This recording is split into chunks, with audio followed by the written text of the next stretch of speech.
E boas, galera! Boa, Vivi, tudo bem? Tudo bem, pessoal? Faz tempo que você não vem por aqui.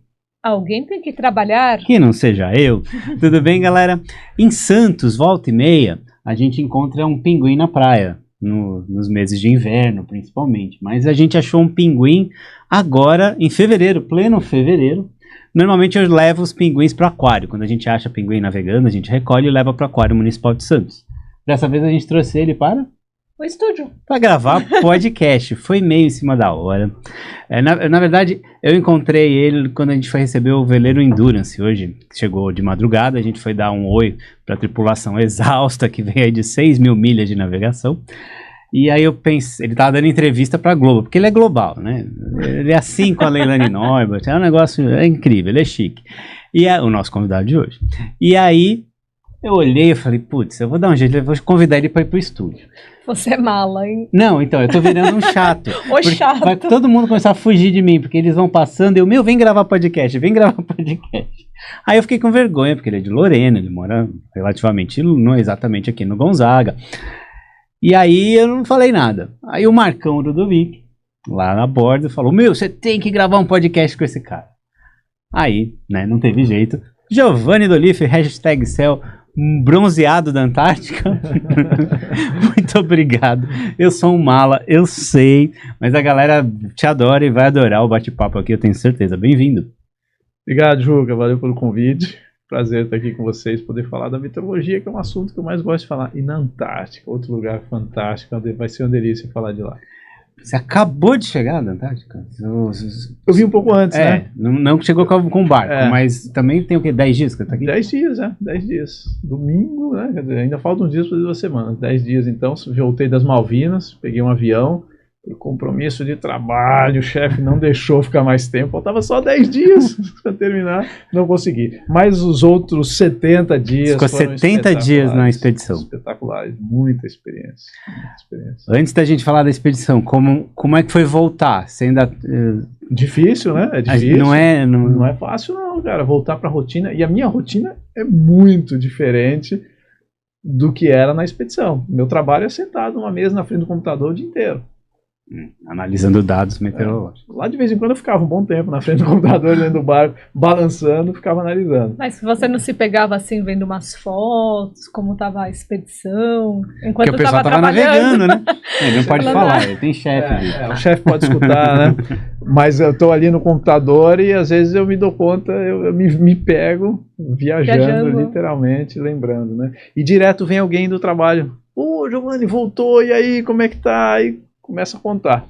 Tanto que eu organizei um dia, falei todo mundo que vinha perguntar, né? Falei, vamos organizar um dia e eu conto para todo mundo, porque tem que dar palestra tem que dar palestra vamos fazer lá no Semadem. Que legal. Uma palestrinha lá, acho que vai ficar legal. Que legal. Como é que foi o doutor em meteorologia, cara que tem um conhecimento técnico grande, ir para o campo? Porque você foi para um grande laboratório, né? De eventos meteorológicos. Como é que foi isso? Legal você falar de doutor, porque quando a gente fala doutor, a gente pensa em um monte de conhecimento, né? Doutor vendo aquele que tem muito conhecimento sobre. Isso. E para ser doutor, realmente, a gente estuda, né? Faz a tese e tal, muita coisa. Só que quando você está lá dentro, tudo isso que você escreveu, que você fez, não interessa. A gente só quer saber que hora sai e em que direção vai. Só isso. Pouca coisa eu preciso falar. Teoria nenhuma. E foi uma das coisas que eu precisei logo de cara me adaptar. Eu tenho tendência de querer explicar muito as coisas, o porquê das coisas. Acho que talvez eu tenha dificuldade de entender. E aí eu preciso achar uma explicação para poder eu entender. E aí eu tenho a tendência de querer explicar para que você também entenda, achando que você tem a mesma dificuldade que eu para entender. Pode ser que não, pode ser que você entenda mais fácil do que eu. No meu caso é muito difícil. No meu, então. E aí eu tive que ir me adaptando, a linguagem, o tempo que eu falava. A gente fazia reuniões com frequência, e aí tinha uma parte que eu tinha que falar da meteorologia para a gente tomar as decisões. E no começo eu falava bastante. E eu percebi que boa parte do que eu falava entrava por um ouvido e saía pelo outro. Não fazia diferença, não ia mudar a decisão, né? Eu tinha que ir direto para os finalmente. Então eu comecei a enxugando a linguagem, as minhas análises foram ficando mais objetivas, Então acho que eu fui me adaptando aos poucos ao que era necessário ali na prática.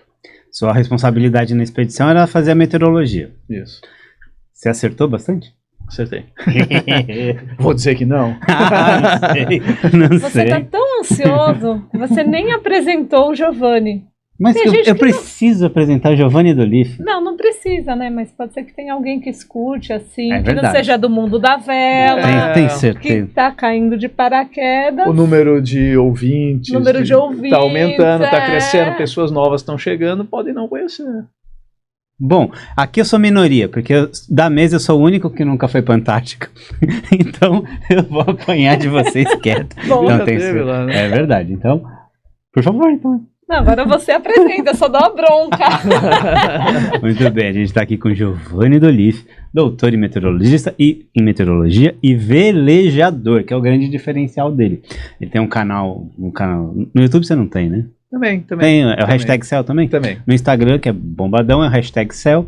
Ele faz análises meteorológicas, forecast, nowcast, né?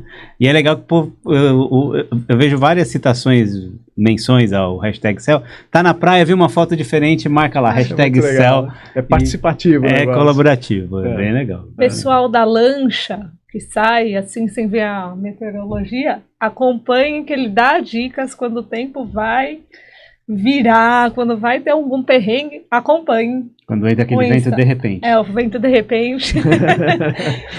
Ainda bem que o Hélio Magalhães não tá aqui, né? Fala vento de repente, ele já vem, o vento de repente não existe, é o vento dos idiotas. Eu não Que falo sabia idiota, que ele ia né? chegar, né? Eu falo aquele quem não tá prestando atenção. Então, desculpa pela bronca aí, foi mal. Às vezes já dá pra ver quem manda lá em casa, né? Então, tá bom. Pode Então agora você voltar. continua. Então tá bom, então vamos falar aqui. Esse de repente é legal porque um dos sinais que a gente vê no tempo, e na expedição apareceu, e é muito comum de quem está navegando, é a tal da nuvem rolo, né? É. Que é um indicativo, né? De que o de repente está chegando. E ela chega de repente. Chega, né? E chega. Talvez esteja me adiantando aqui, mas no final da expedição o pessoal já pegou uma pauleira e tinha uma nuvem rolo. Bonita. É, bem definida lá.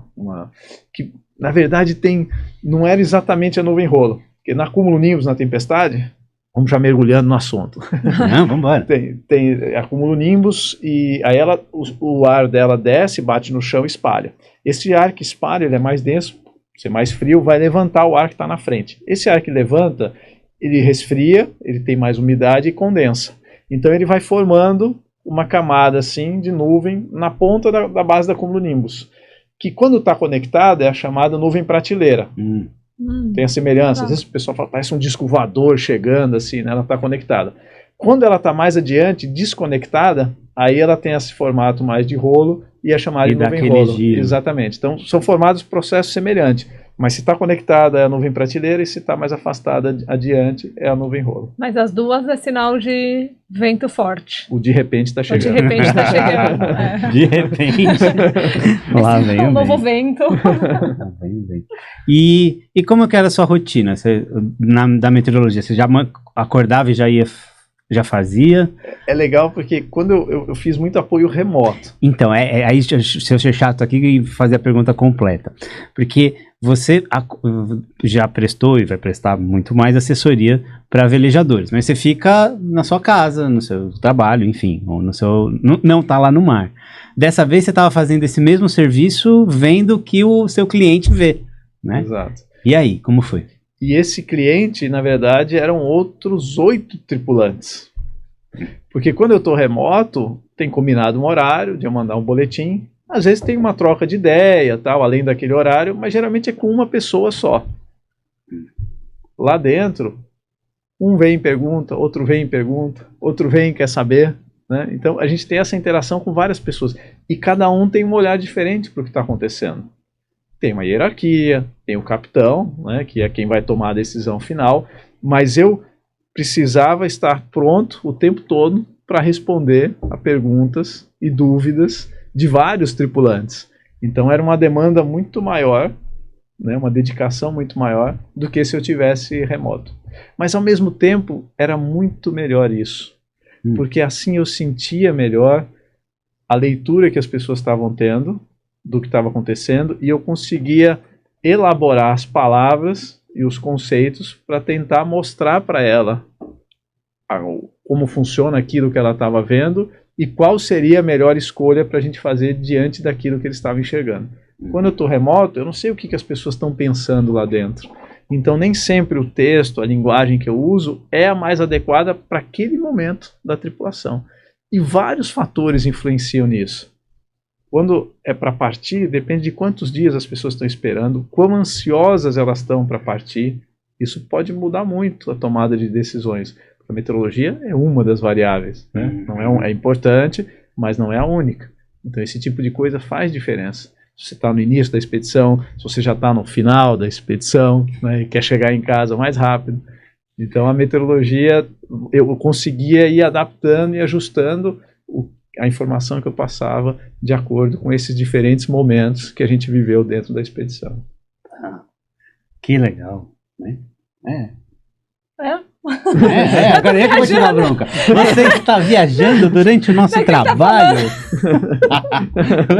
hoje alguém vai dormir no sofá. Eu já entrei no barco, já estava pensando na Antártida, ele falando, estava pensando, navegando por lá, vendo os icebergs, aquela paisagem incrível.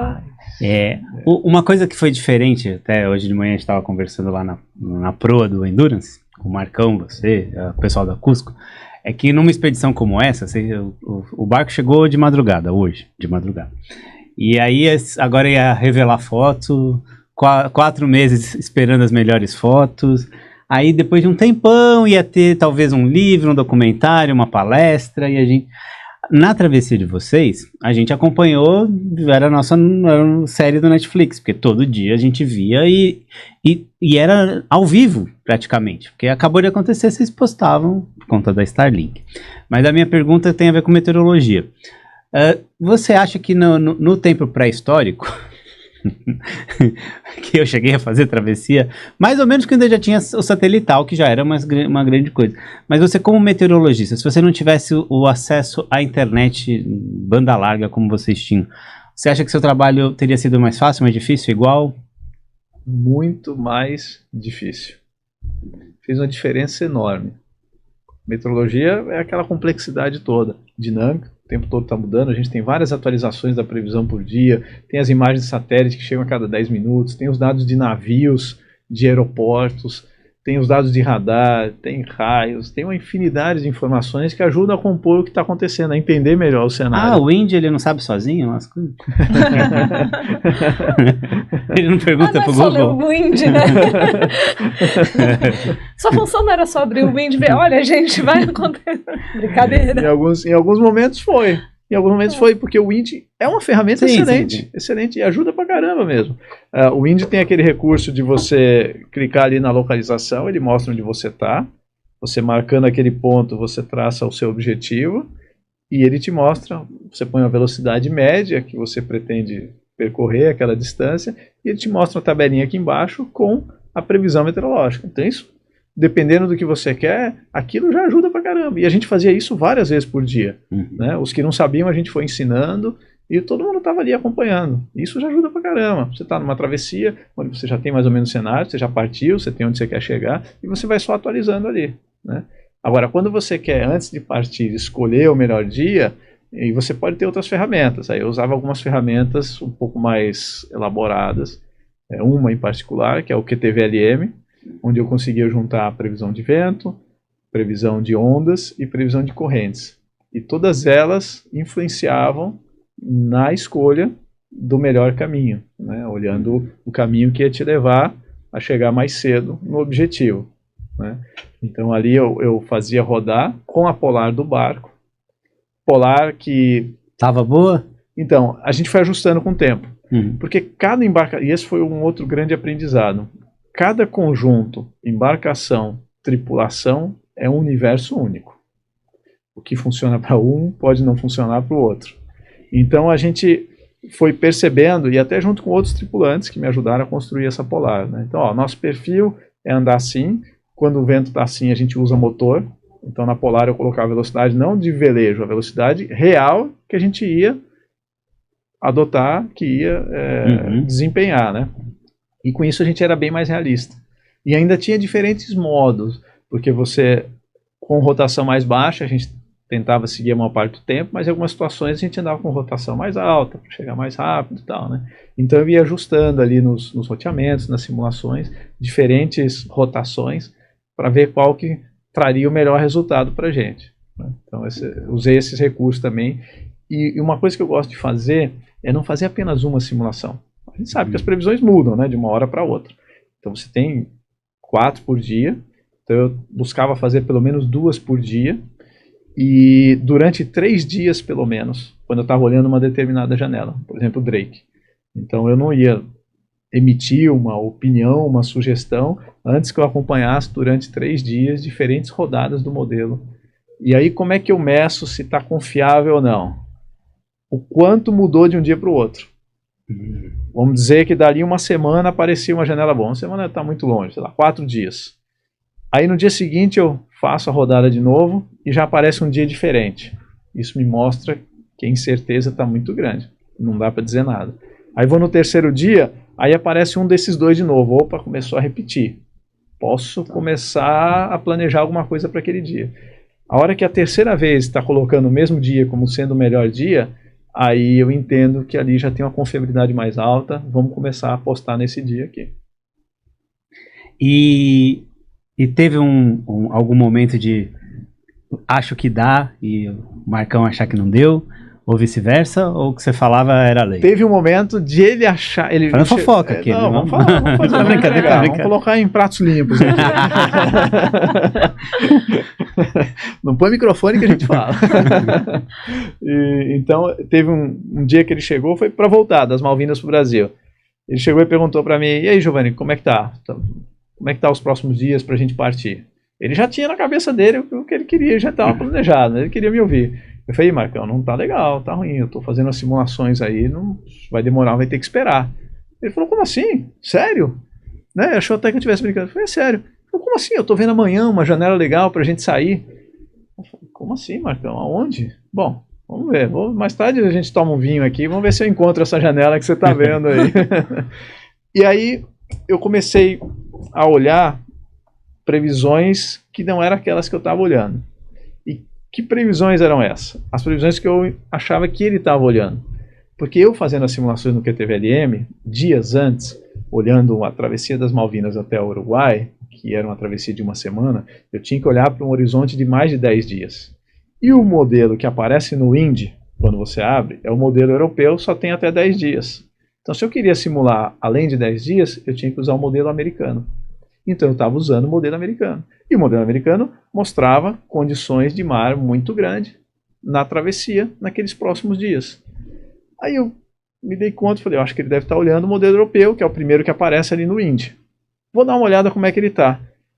Achei a janela que o Marcão estava vendo. Pronto.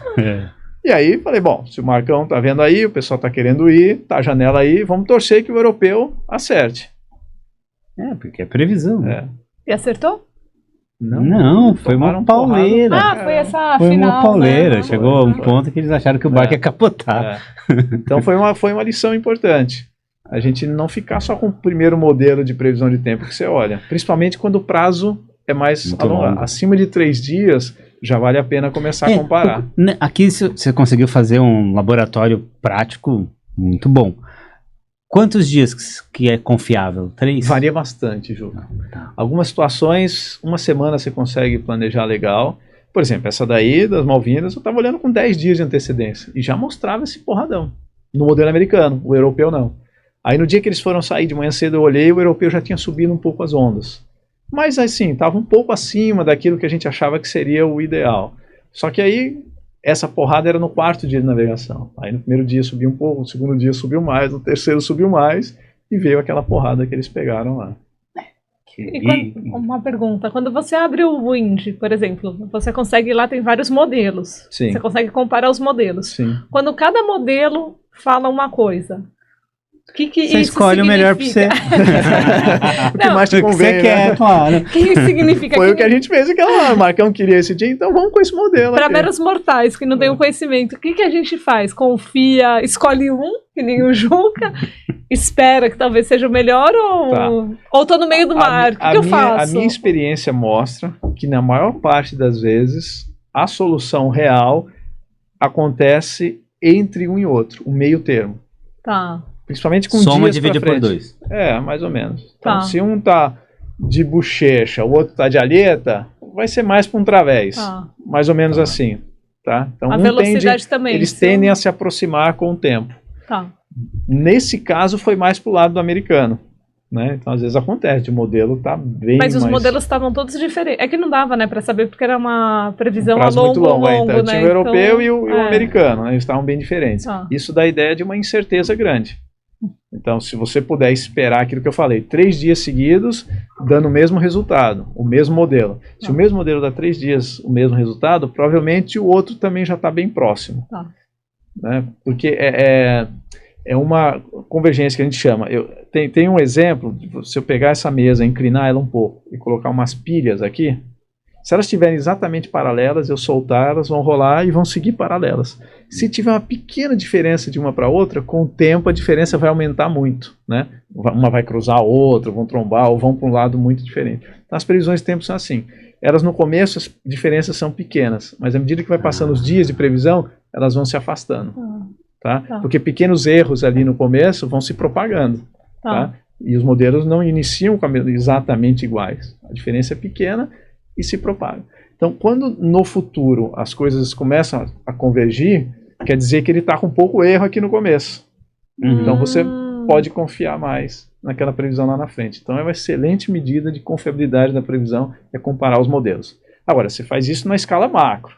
Você não vai fazer isso no vento lá no canal de São Sebastião, que tem um efeito local, tem um microclima. Então você tem que olhar em mar aberto, você olha a posição de uma grande alta pressão, se vai formar um ciclone ou não. O ciclone está só em um modelo, no outro não. Então, peraí, calma, vamos ver. A hora que os dois começarem a colocar o mesmo ciclone, posições parecidas, aí eu começo a ter uma confiança de que é mais ou menos aquilo que vai acontecer. Legal. Isso foi uma lição legal, assim. E é uma coisa que eu vejo poucas pessoas fazendo. Então, fica a dica. Uma dica boa.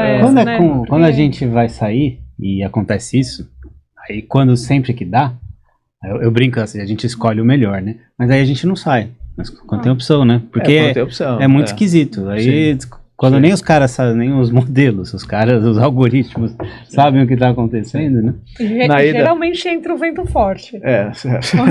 Vai pro lado pior, né? O lado que você não quer, né? Porque Murphy, como diz um amigo seu, Murilo Novaes, o Murphy, ele sofreu violência sexual a bordo de um veleiro. Então, com o veleiro, ele é mais enfático. A lei dele, ele faz valer com mais força, né? E a gente percebeu isso quando era para decidir a janela do Drake. Lugar tranquilo, que era mais crítico. Né? Um lugar sossegado. Era o lugar mais crítico, né? A gente analisou e planejou com mais cuidado de toda a travessia, né? Então a gente estabeleceu um limiar de ondas até onde a gente achava que seria seguro para a gente, contando com a incerteza e com toda a confusão de ondas ali do Drake, que foi uma altura de 3 metros. E aí a gente ficava olhando as previsões. E aconteceu algo parecido com o que aconteceu ali subindo das Malvinas, que eu acabei de contar. Só que naquele caso a gente adiou. O cuidado era muito maior.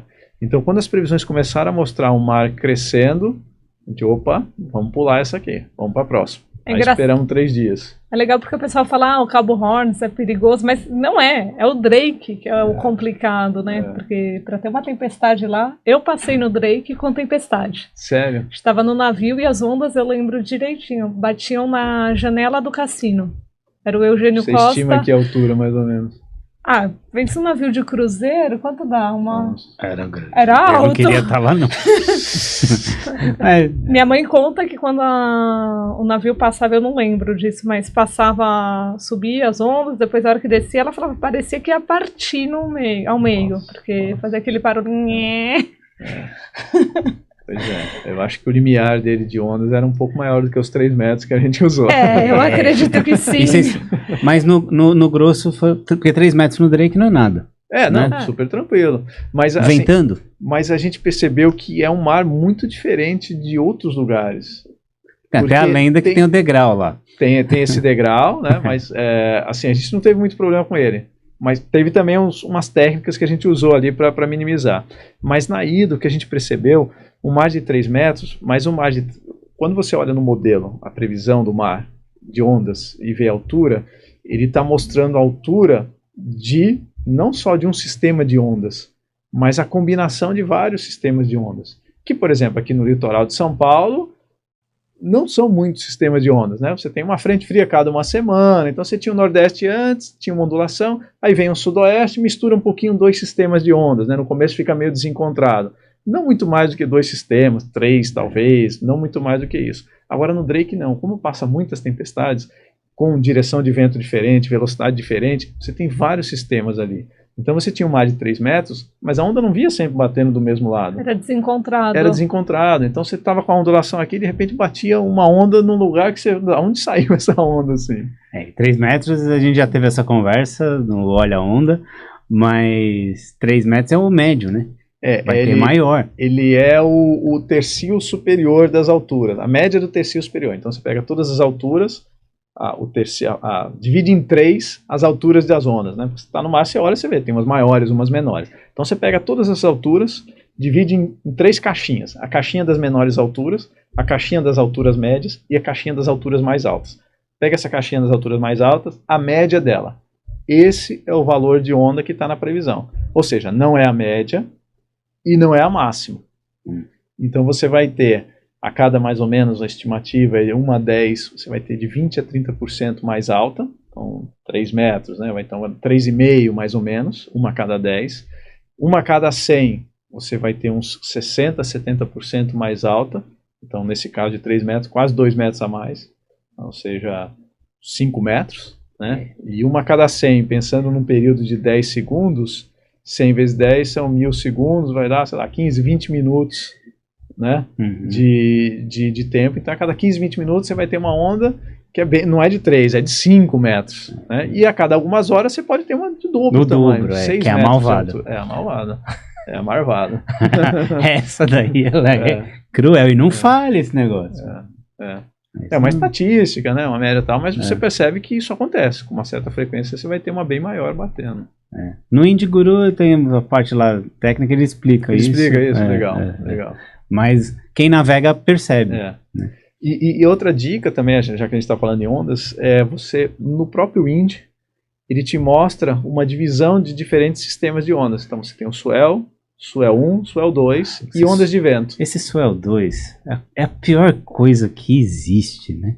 Porque ele é de outro vento. São diferentes sistemas. No Drake. Então. Pois esse é o problema. E tem o Swell 33 no Drake, pelo que tá falando. Então. Exatamente. É só o 2, é o 33. Exatamente. E a energia que cada um tem, né? A energia é a altura e tal. Então aqui a gente tem o Swell 1, o Swell 2 é quase nada, desprezível. Lá você tem o Swell 1, o Swell 2 que também é grandinho, o Swell 3 que é grandinho, e aí mistura tudo isso. É isso que dá a diferença. Aí o degrau, você falou do degrau, né? Isso. O que a gente fazia? O degrau, o problema é quando a ondulação vem, né, de alto mar e sobe o degrau. Quando diminui a altitude, né, ele sente esse efeito e a onda ela encurta e fica mais alta, né? Então a gente procurou, nesse caso, evitar momentos em que o vento estava perpendicular a esse degrau, né? Então a gente saiu, quando saiu ali do Cabo Horn, a gente abriu um pouquinho mais para leste, né, para evitar pegar esse efeito. E quando voltou, a gente voltou mais por leste também, porque o degrau ele não é reto assim, né, leste-oeste, ele meio que contorna aquela ponta do continente, né? Então se você vai mais um pouco para leste, você entra aqui já o vento vem de oeste, você já entra numa região meio abrigada, a ondulação não vem direto de fora. Essa do degrau também é legal explicar, porque tem gente, o degrau é no leito. É no fundo. É no fundo. Tem gente que acha que esse degrau é como ali são a junção do Pacífico com o Atlântico, que aí você tem um oceano mais alto que o outro. Não, é ali. Mas não. Você sai tem o degrau, mas 3.000 metros de profundidade para 200, 100 metros. É muito. É uma diferença muito grande. Então as ondas mais longas, que estão vindo de sistemas lá de longe, quando chegam aqui, elas crescem, né? Quando sobem nesse degrau. E você acha que... Sabe, é uma pergunta idiota, mas eu vou fazer.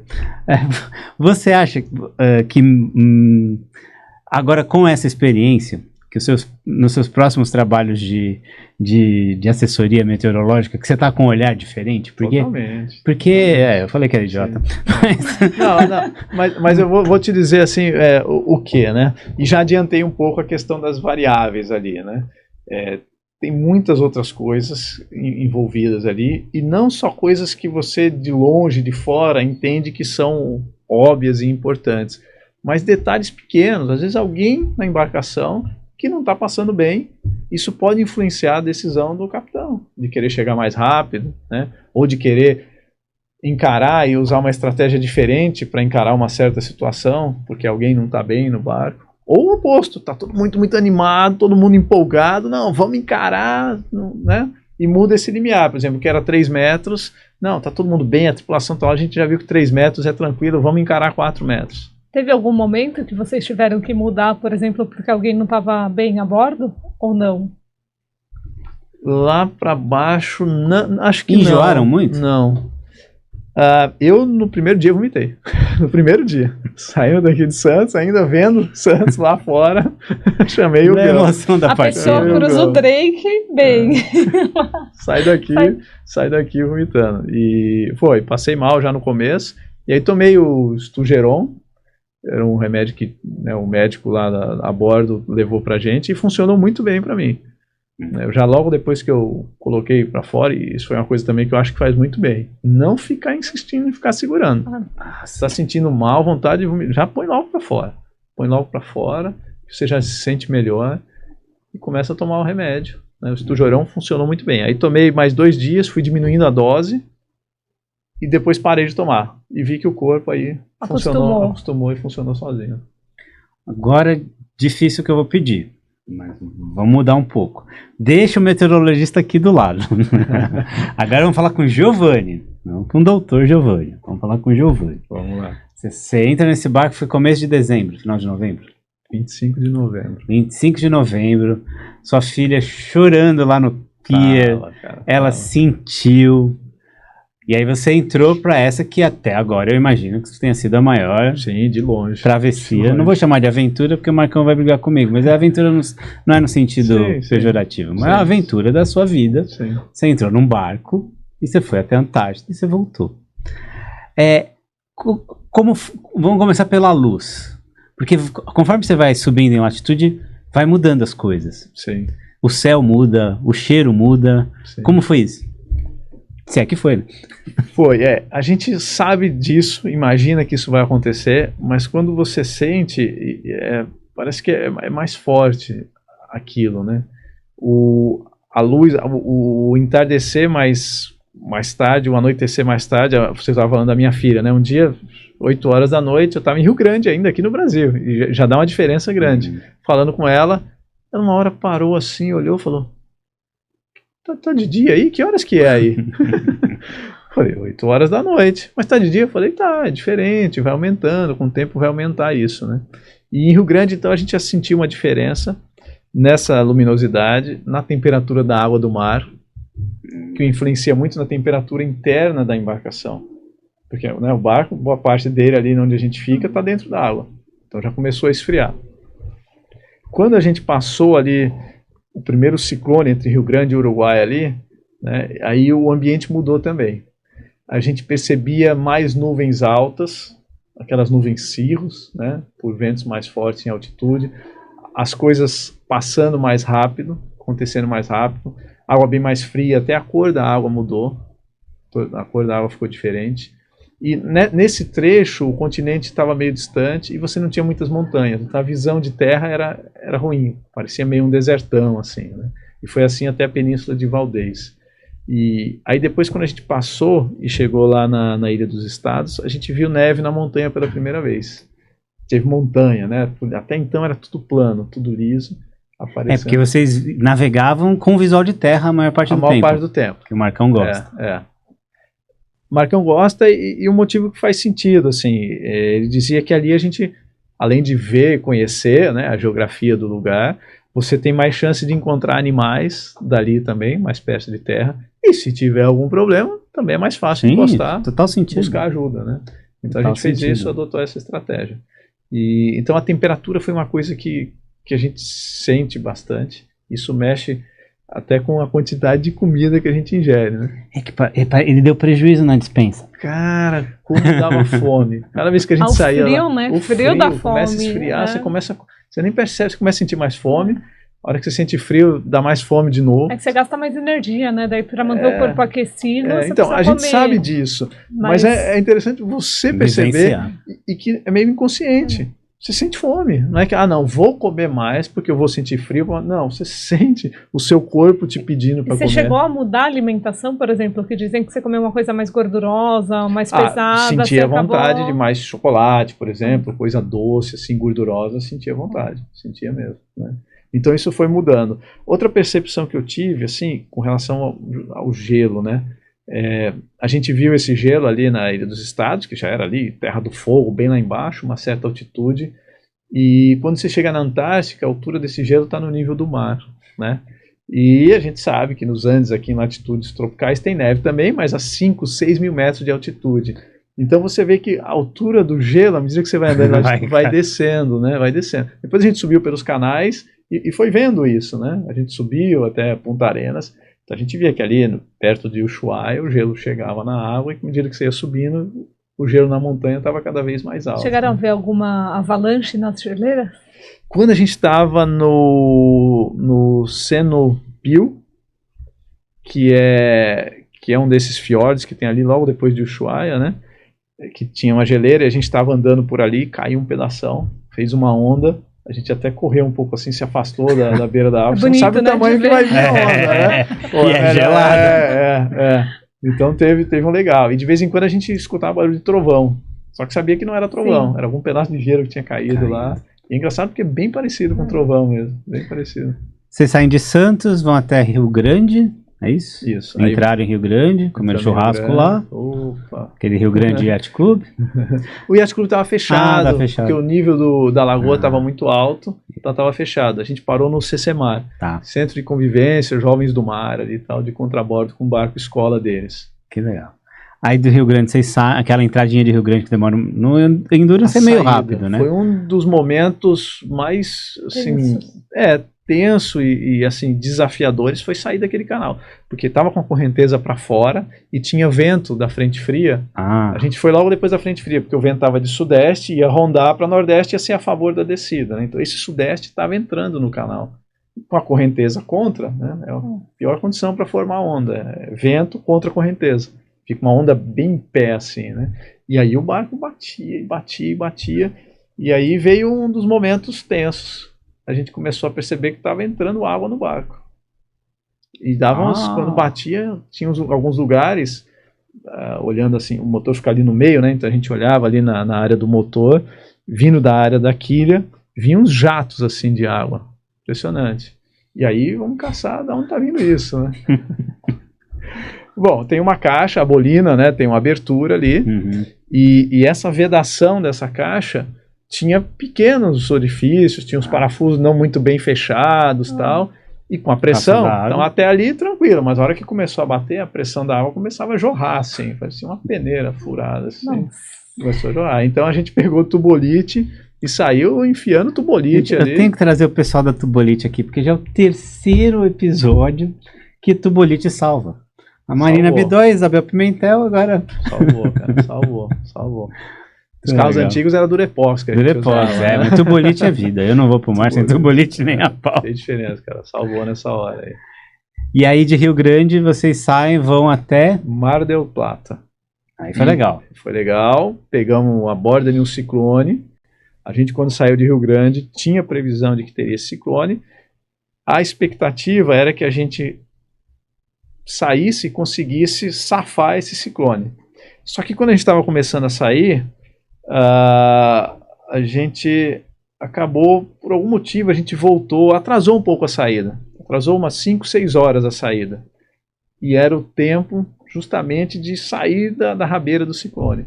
Então a gente pegou um pouco desse ciclone, pegamos uma rajada de 40 nós de popa e estava bem empopado, né? Então deu um jibe involuntário ali e acabou arrebentando o... Foi ali que o Traveler foi. Foi ali que arrebentou o Traveler, foi. Numa rajada dessa ali, bem empopado. De média de velocidade, ainda você faz o quê? 8, 9? De cruzeiro 8. 8. Delícia. Delícia. É difícil depois voltar a andar a 4. mas faz parte. E aí, Mar del Plata, só reconstrói pra mim. Aí, Puerto Madryn, Península de Valdez. Ancoraram lá? Pararam lá? Ancoramos, paramos. E chegando lá, nós já percebemos alguma coisa diferente do que a gente tem aqui no Brasil. Essas penínsulas formam corrente de maré bem forte. A gente pegou entre 4 e 5 nós de corrente chegando ali na Península de Valdez. A favor? Depois de 6 horas mudou, né? Claro. Não, mas quando vocês chegaram... Estava a favor. Depois muda. Estava a favor. Foi. Demos sorte ali, pegamos.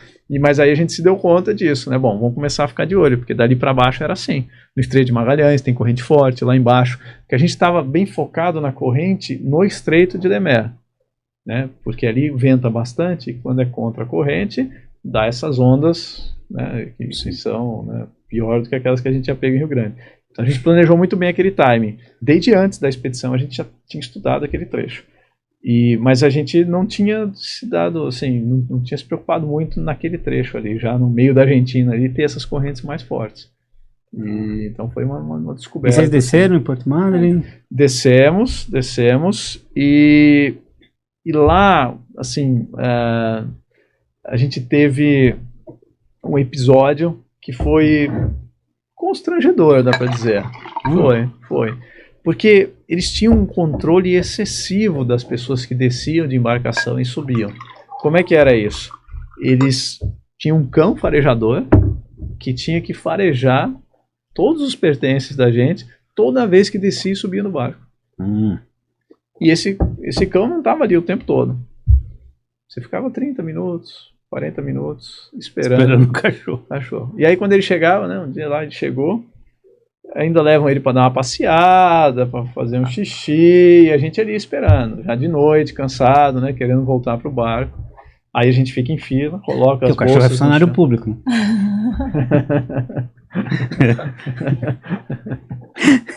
Tem outro ritmo de trabalho.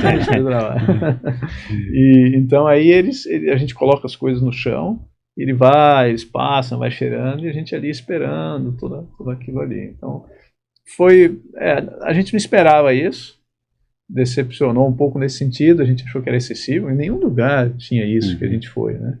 E isso inclusive ajudou a adiantar a decisão de sair.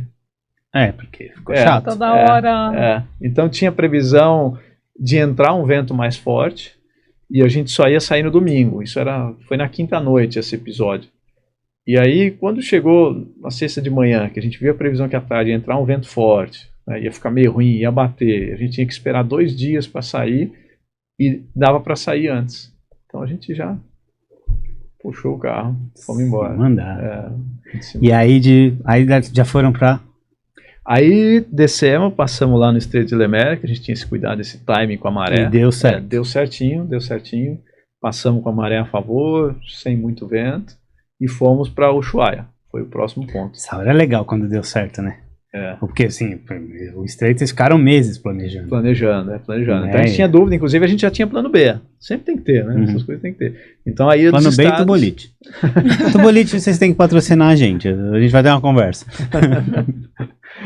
Então a gente tinha ali na Ilha dos Estados, tinha um plano B, e tem umas baías bem interessantes ali. É uma ilha desabitada, bem selvagem, assim, então a gente até tinha vontade de experimentar o que não desse certo pra gente ir pro plano B, que parecia ser um lugar muito legal para parar, né? Mas aí acabou dando certo, não paramos lá, né? Passamos com correnteza a favor. E aí quando chegou em Ushuaia, nós tomamos um sustinho do vento forte lá, em Ushuaia. Vem de repente? Esse tal que não tinha nuvem rolo para avisar. Foi essa atracação que vocês fizeram, a atracação? Isso. E logo depois, assim, já entrou o vento. Entrou um vento e eles iam fazer um strike em alguns veleiros, né? Se tivesse demorado um pouco mais, então tinha previsão de entrar o vento lá pelo meio-dia. Então, quando foi perto das 11, a gente fez essa manobra de sair de um lugar que não estava abrigado desse vento para um outro, estaria melhor posicionado.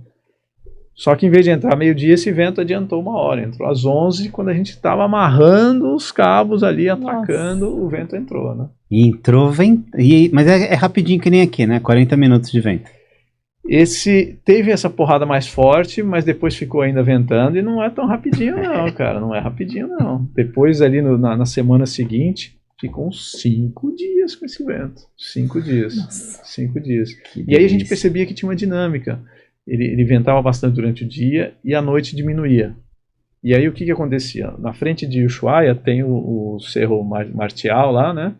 Que abriga um pouco dos ventos quando ele entorta um pouquinho para noroeste. Uhum. Então se estava oeste, canalizava, vinha um porradão. À noite, como esfriava o continente, tende a entrar um pouquinho de terral, então dá uma entortada nesse vento, que predomina sempre oeste, dá uma entortadinha nele, aí ficava protegido por essas montanhas. Aí de dia começava a esquentar, voltava a porrada de vento. E é uma dinâmica, são esses detalhes micro, né? Que só quando você vai e vivencia aquilo dali que você O percebe. modelo não pega isso. Não. Né? Ele Porque é subestimava. micro, né? Ah, mas tem uma dica legal. A rajada lá no Indy, do modelo europeu, ela mostrava uma diferença muito grande do vento. Então ela colocava 10 de vento e 30 de rajada. Né? Geralmente não, põe 10 de vento e 15 de rajada, né? 18. Mas não, colocava um vento até fraco e uma rajada altíssima. Então já Alguma coisa. Já é um Essa sinal, uma luz no amarela ali, gradiente. presta atenção. Não fica só olhando o vento, não. Dá uma olhada na rajada, porque pode ser que o vento que você encontra esteja muito mais perto da rajada do que do vento. O Marcão, quando veio aqui, ele colocou que ia se tocar ali perto do Cabo Horn e na melhor condição. E, pelo que eu acompanhei, acho que vocês chegaram antes do previsto. Acabou a viagem sendo um pouco mais rápida em alguns dias, né? O tempo na Antártica, né? É, isso. O tempo para fazer a travessia. Antes foi assim, a gente estava em Ushuaia e aí dali a gente sairia para ir para a Antártica. Né? Se precisasse, parava em Puerto Williams. Depois, mais pra frente, tem um outro portinho, que é Puerto Toro, né? E aí depois tem umas caletas ali, né? Que é umas baías abrigadas, naquelas ilhas perto do Cabo Horn. Então a gente iria, dependendo da meteorologia, estabelecer a estratégia. Aí apareceu uma janela primeiro, lá pelo dia 28, 29 de dezembro, porque a gente tinha estabelecido o planejamento, era a partir de 1º de dezembro a gente partiria com condição boa, né? Mas adiantou um pouco, a gente já iria, né? Mas aí começou aquela história do modelo europeu aumentar as ondas, desistimos. E aí só teria uma nova janela na segunda-feira, 3 dias depois. Aí falamos, bom, então vamos andar já um pouquinho, vamos até Puerto Williams, umas 20 milhas mais para frente. A gente já estaria um pouquinho mais perto. Aí paramos em Puerto Williams pensando em sair na segunda. Quando chegou no domingo, o modelo começou de novo a aumentar as ondas, acima daqueles 3 metros, né, que era o nosso limiar. Aí desistimos. Aí adiou mais 3 dias, adiou para quinta-feira. Vamos andar mais um trechinho. Aí fomos até Puerto Toro. E aí começou, aí manteve, né? O modelo foi mantendo sistematicamente aquela previsão. Aí no dia 4, na quinta-feira, a gente saiu dali. E como o vento estaria legal mais cedo, a ideia era que a gente conseguisse passar pelo Cabo Horn com uma condição tranquila para a gente passar devagar, tirar foto, né, tal. E aí saímos mais cedo. Ainda o mar estaria um pouquinho alto, aí a gente foi devagarzinho, porque a tendência do mar era baixar. A gente foi devagarzinho, andando, né, passando por aquelas ilhas, passou no Cabo Horn, sem pressa, parou um pouquinho, conversou no rádio com o operador chileno lá e tal, e aí sem pressa a gente foi indo no timing para pegar uma condição boa e puta sorte, deu certinho. Quando você viu o Horn, e aí? Bateu forte ali? Bate, cara, bate. A gente ouve falar muito, né? Naquele lugar ali. Que é mítico. Mas de repente você tá ali, cara crachá com cara. Não foi nada daquilo, Sim. Tudo que a gente ouve, né? Mas porque a gente escolheu o momento, claro, né, de estar ali. Mas bate, é um lugar muito simbólico, né? Um lugar muito simbólico. Então, bate. Vocês desceram lá, visitaram o farol? Não descemos para não perder o timing. Sim, da nossa tá concentrado ida. Pegar boas condições. Mas isso desde que vocês saíram daqui, né? A gente, de fora aqui, a gente sentia vocês muito focados em chegar lá, na Antártida. Sim. Todo mundo tinha, cada um da sua maneira, esse desejo muito forte de chegar até lá. Então a gente foi se preservando durante todo o trajeto para chegar até lá, né? Até em Ushuaia a gente fez umas trilhas para começar a treinar trilhas, subiu lá nesse Martial, pegou vento forte, neve e tal, até condições bem piores do que a gente pegou na Antártica. E aí chegou num ponto que a gente estava lá em cima, eu, o César e o Bareta, e a gente viu que dali para cima ia ficar arriscado o negócio, porque aí era só gelo, muito vento, e aí um olhou para o outro, meio que entendendo que nosso objetivo é a Antártica. É outra coisa. Vamos voltar, vamos descer, deixa para se tiver que arriscar alguma coisa, é lá, né? Não aqui. E aí voltamos. E quando você viu o primeiro iceberg, o que você viu, não o que a tripulação viu, viram antes. O que você sentiu? Você lembra, assim, formato? Ele era meio quadradinho, não era grande, parecia meio que um dado, assim, longe, quase uma casinha, essas casinhas com telhado meio quebrado, assim, de longe, e só para você ter uma ideia, porque é difícil a gente colocar em palavras emoções, né? Mas eu, quando era criança, a primeira vez que eu vi a neve, eu quis entender por que acontecia, porque eu achei muito legal. Falei, pô, como é que é gelo do céu e tal? Eu queria saber quando que ia nevar, e comecei a me interessar pelo assunto. Foi daí que surgiu o interesse pela meteorologia, através da neve, do gelo. Então já desde aquela época eu tinha essa vontade. Eu, quando tinha 17, 18 anos, tinha no meu quarto uma foto de um quebra-gelo, um navio polar, né? Então tinha esse desejo. E aí, desde criança, né, eu já estava numa fase que eu achava que não ia conseguir realizar esse sonho, né? Tudo bem, é um sonho grande demais, vamos ficar feliz com sonhos menorzinhos, né, mais por aqui. E aí, quando eu estava lá e vi isso, imagina, toda aquela... Eu te digo que eu fui muito emotivo durante a expedição. Nos momentos em que eu parava um pouco para pensar que realmente eu tô indo para a Antártica. E aí sabe quando você chacoalha a cabeça, assim, para de pensar, você tem que focar no que ele estava lá. Tem que focar, você tem que fazer a meteorologia direitinho, você tem que chegar lá. Nada de ficar se emocionando e viajando na maionese, não. Então eu vez por outra me pegava assim, né, meio que encantado, hipnotizado com a situação e precisava voltar a olhar, voltar ao foco. Ele marejou, os olhos dele. Não tem problema, é isso mesmo, mas é isso que... Impressionante. Porque normalmente, eu já gravei algumas vezes com o Giovanni e outras coisas. E aí é engraçado, porque antes, ele é o Giovanni que a gente conhece aqui fora. Aí ele veste, por isso que eu falei, separa aí, deixa o doutor pra lá. Aí ele fica, claro, todo técnico, né? Mais, não se ofenda, mas mais quadradão. Sim. Aí termina, a gente continua batendo papo, aí ele relaxa. Aí eu falei, não, hoje eu vou pegar, eu vou deixar ele ser meteorologista, mas vou tirar ele dali, vamos. Porque no cais, hoje de manhã, quando eu tava conversando com ele, eu senti ele mudado. Mudou uma coisa em você. Pro bem. Você tá com uma luz, assim, ui. Não, mas é de verdade, assim, eu acho que essa viagem, essa experiência mudou sua vida. Sem dúvida. Eu me sinto... E eu, no final da expedição, já depois que eu voltei para cá, eu fiz um trabalho de apoio de uma navegação, e lá no Sul, uma navegação que não foi fácil, foi trabalhosa, mas eu me senti muito mais confortável, me senti mais seguro, fazendo esse apoio do que antes de ter feito essa expedição. E senti que o cliente também tinha mais confiança. Então, eu senti que eu fiz um trabalho melhor e ele, vendo eu fazendo o trabalho, mas também sabendo que eu já tinha tido essa experiência, também confiou mais em mim. Então, fluiu muito melhor o trabalho. Isso eu sinto, já senti essa diferença. E qual foi o primeiro lugar que vocês pararam na Antártida? Na Rei Jorge, lá na Estação Brasileira. Que é um shopping? Você estava falando, virou um shopping? Parece, não, o pessoal faz um trabalho sério. Parece. Vai falar, as instalações são... incrível. Dá para ficar lá um tempo de boa. Dá para ficar sossegado. Nem parece que você está na Antártica. Você está no resort ali, foi muito legal.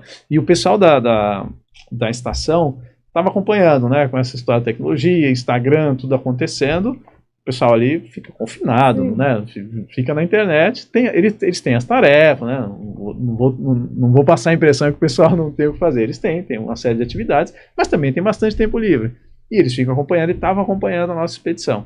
Até porque foi o 7º veleiro brasileiro da história a chegar na Antártica. E eu acho que da série nova, da nova base, porque a antiga incendiou-se, e aí construíram essa nova, acho que vocês foram o primeiro brasileiro a parar lá. Deve ser o primeiro. Acho que o Charlie não parou os outros 6 estiveram na Antártica, mas não todos eles foram até a estação. O Klink foi. Então, era um momento histórico para a Estação Antártica, né? Chegar um veleiro brasileiro ali. E a gente fez uma live, né, quando estava chegando, né? Quando estava chegando lá, foi muito legal. E aí, quando a gente chegou lá na estação, foi legal porque antes da gente entrar para conhecer, eles quiseram vir conhecer o veleiro, eles vieram primeiro, né? Então, quando veio o bote para conversar com a gente, veio um grupo para conhecer o Endurance. E aí foi muito legal essa interação. E aí eles contaram que quando a gente estava chegando, entrando ali na Baía do Almirantado, eles se emocionaram e aplaudiram a chegada da gente, emocionados e curtindo, vibrando, porque tinham acompanhado toda a trajetória até chegar ali. A comida lá é boa? Boa, almoçamos e jantamos. Que bom. E jantamos lá. Aproveitamos também para tomar banho, banho sem balanço, sem pressa, podendo usar, sem restrição de água. Não tem, água é livre? Lá era. Pelo menos ninguém falou nada pra gente. Eu tomei banho sem pressa. Mas eles têm 2 lagos atrás da estação de água doce. Então, água doce eles têm à vontade lá, não tem problema. Que legal, legal. Foi fantástico. E sabe, a gente sente o orgulho de ser brasileiro, cara. A gente tem aquela puta estrutura ali. Outras estações próximas que não tem tanta estrutura usam a estação brasileira como apoio para algumas operações que eles não têm equipamento, não tem máquina. Tem uma baita oficina gigante lá, uma oficina enorme. Eles têm uma coisa de colaborar, né, entre eles, entre as estações, né? Eles têm esse espírito colaborativo. Isso foi uma coisa legal. Eu vi lá, tinha gente visitando de outras estações lá. Eles fazem bastante isso. E aí, da Península, o que vocês fizeram depois? Tá, Rei Jorge. Aí dali a gente foi até Deception, que é o topo de um vulcão ali, né? Então tem água no meio e as montanhas em volta, que é um lugar muito louco, assim. Não vai ter foto que seja igual, né, ao que você viu. Não. Né? Não tem. As fotos já são lindas, mas tem fotos lindas. Maravilhoso, mas a sensação de estar ali. E nesse dia aí na cratera, a gente saiu, né? Então chegamos no final da tarde, tinha um baita navio de cruzeiro lá, com os botes cheios de gente, os guias com bandeirinha, mas a gente chegou no final da tarde e o pessoal já estava indo embora. Então ficou aquele lugar vazio e não tem vegetação ali. É só uma terra, pedra, parece uma paisagem lunar, assim. É muito, muito, muito louco. E aí a gente saiu fazendo trilha, caminhando, mais um pouquinho, tava eu e o Gabriel, fomos subindo, e antes de chegar lá a gente passou por uma ilha que tinha uma das montanhas mais altas ali daquelas ilhas, né? Cheia de gelo, branca, linda, assim, entre nuvens, tão alta, fica sempre entre nuvens. E quando a gente foi subindo, a gente conseguiu ver esse outro lado, os icebergs ali na Bahia, e no lado oposto, o sol se pondo, aquele sol se pondo que não se põe nunca, né? Fica ali horas no horizonte. E essa visão, naquele momento, eu tive a emoção de que estava de fato na Antártica. Eu tive o tempo de parar e me dar conta. Porque quando a gente chegou na estação brasileira, foi tudo muito corrido, muita gente, conversa, fala, tudo muito rápido. Ali a gente teve a calma, né? A trilha, o tempo do silêncio, do vazio até chegar lá em cima, trouxe essa leitura, essa percepção, essa sensação de que chegamos. Foi um dos momentos mais emocionantes para mim, foi esse pôr do sol ali na Ilha Deception, toda a Antártica. Foi legal. Eu tô viajando aqui. Legal. Foi legal. Você tá contando, eu tô viajando aqui. Foi legal. Foi muito legal. Foi lindo. É emocionante. E a gente ficou ali, a gente se empolgou tanto nessa caminhada, nesse visual, que a bateria do rádio acabou, o VHF, e a gente não conseguia avisar pro pessoal que estava no barco, que a gente estava descendo, que estava tudo bem. Eles começaram a ficar preocupados, né? Quando a gente chegou, eles estavam bem preocupados, assim, já quase saindo para ir atrás da gente, né? Então são alguns dos perigos que tem esses lugares que te encantam, hipnotiza e você perde a noção do tempo, da hora, né? E de quão remoto tá, porque remoto, mesmo com médico a bordo, é médico, mas não é mágico, né? A depender do que acontece ali. Sim. Então eu tinha noção da meteorologia, sabia que não tinha grandes perigos, porque o perigo lá é virar de repente, né? Vem uma tempestade de neve, fica tudo branco, que é o chamado, é o contrário do black out, é o white out. É tudo branco, você perde a noção de direção, de altura, até de profundidade, de inclinação, né? Se a descida é muito inclinada ou não. Mas assim, eu tinha olhado, né? Sabia, então estava dentro de uma certa zona de conforto ali com relação à meteorologia, por isso que a gente relaxou um pouco mais também. Vamos dizer que foi uma imprudência dentro de uma calculada. Calculada ali. Conforme vai passando o tempo, mais as imprudências calculadas vão ficando. A confiança vai aumentando, né? Começa mais contido, mas depois mais faz parte. E dali? Aí a gente foi para Vocês Enterprise. não foram pra Falkland direto, dali? Vocês Não, ainda não. voltaram pra... A gente, dali da Deception, a gente foi para... Que foi quando a gente pegou um pouquinho de vento mais forte, a gente foi para Enterprise. Então a gente passa ali no Estreito de Gerlache, e ali canalizou um pouco de vento sudoeste. E ali também, a ideia era a gente ter se abrigado um pouco atrás das ilhas, né, de uma outra parte ali, mas a gente preferiu ir reto, e aí pegou um pouquinho de contravento e tal, tava com rotação baixa, mas assim, sutilezas também, né, pegamos 25 nós, tal, nada, a gente tava muito, a gente vinha com muita cautela, né, então esses 25 nós ali já foi bastante, né, a gente tava vindo com bastante tranquilidade. Aí, tranquilo, chegamos, aí a gente ancora do lado daquele navio naufragado, né? E é um bequinho assim, estreito, paredão de gelo para todo lado, e aquela estrutura metálica enferrujada ali do lado, e você se amarra ali. Que lugar louco aquilo. É bonito. Que lugar louco. Foi aí que o iceberg estava indo para cima de vocês? Ah, é que vocês tiveram um iceberg.